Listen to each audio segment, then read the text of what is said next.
कराची में एक और दिल खराश वाकया। सुरजानी में घर से मां बेटे की गला कटी हुई लाशें बरामद हुई।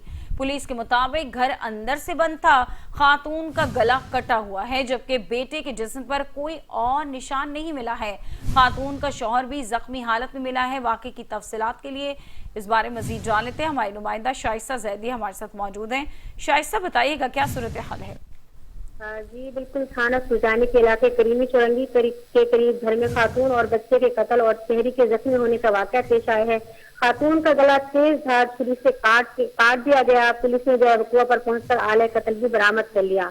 अच्छा, पुलिस का कहना है कि कत्ल का जो आला था वो हमने अपने कब्जे में ले लिया है। तमाम तर वाक़े को जो है SSP वेस्ट तारिक इलाही मुस्तफी आज खुद निगरानी कर रहे हैं, खुद देख रहे हैं और मुख्तलिफ जो है पहलुओं से इसकी तहकीकात कर रहे हैं। ज़ाब्ते की कार्रवाई भी अमल में लाई जा रही है। जहाँ भाग होने वालों की जो शिनाख्त है वो 35 साल सना गोदा जो कि फैसल और 10 साल उसका बच्चा जो है वो मोहम्मद अली वल्द फैसल के नाम से हुई है। जख्मी की शिनाख्त जो है वो 40 साल फैसल के नाम से हुई है। इस वाक़े की मजीद तहकीकात जारी है और SSP जो है खुद इस वाक़े को देख रहे हैं। वो कह बहुत जल्द हम इसका जो है निकाल लेंगे कि ये कत्ल क्यों किया गया।